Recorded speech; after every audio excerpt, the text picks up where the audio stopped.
ایک چھوٹا سا گاؤں تھا جہاں لوگ ایک عام زندگی گزارتے تھے، لیکن ان کے دل میں سچائی تھی۔ انہی میں ایک شخص رہتا تھا جس کا نام راشد تھا۔ راشد انتہائی ایماندار آدمی تھا۔ صبح سے شام تک مزدوری کرتا، لیکن پھر بھی اس کے گھر کا گزارا مشکل ہوتا۔ لیکن وہ کبھی بھی اپنی ایمانداری پر کمپرومائز نہیں کرتا تھا۔ اس کی ایمانداری کے چرچے گاؤں کے ایک ذمہ دار نے جب سنے تو اس نے اسے بلایا اور اسے کہا کہ تم ایک ایماندار شخص ہو، لہٰذا تم میرے کھیت سنبھالو، میں اس کی تمہیں اچھی تنخواہ دوں گا۔ وہ جو ذمہ دار تھا وہ اپنے کھیتوں میں اناج اگا کر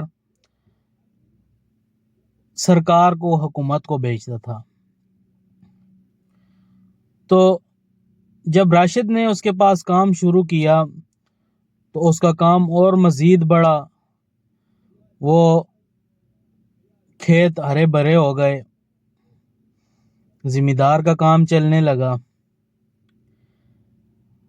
لیکن ایک دن راشد نے دیکھا کہ کچھ مال جو ذمہ دار نے حکومت کو بیچ دیا ہے، اس مال میں سے ذمہ دار کے اپنے آدمی چوری کر رہے ہیں اور اسے بلیک میں بیچ رہے ہیں۔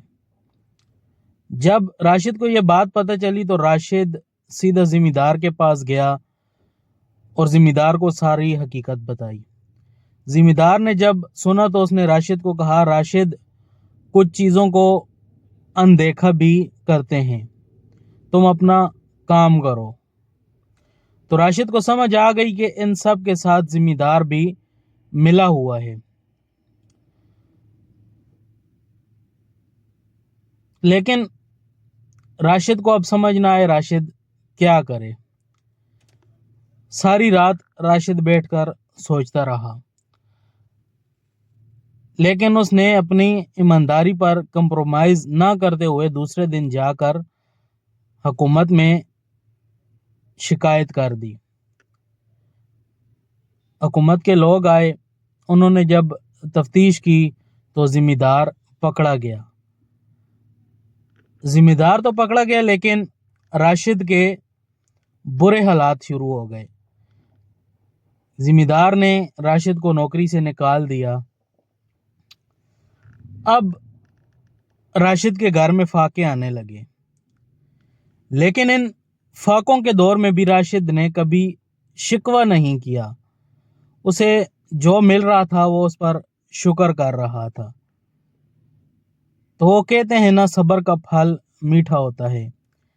وہ صبر کرتا رہا۔ ایک دن حکومت سے، اسی ادارے سے جہاں اس نے شکایت کی تھی، وہاں سے کچھ لوگ آئے اور انہوں نے راشد کو کہا کہ تمہاری وجہ سے ایک اتنا بڑا گھپلہ پکڑا گیا ہے، تو سرکار تمہیں کچھ انعامات دینا چاہتی ہے۔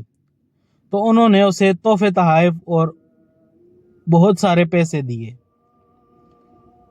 ان پیسوں کی وجہ سے راشد نے اپنی زمین خریدی، اپنا کام شروع کیا اور اس کے دن پھر سے بدل گئے۔ اس کہانی کا مقصد یہ ہے کہ کبھی بھی اپنی ایمانداری پر کمپرومائز نہ کریں۔ ہمیشہ اپنے کام کے ساتھ ایماندار اور مخلص رہیں، اور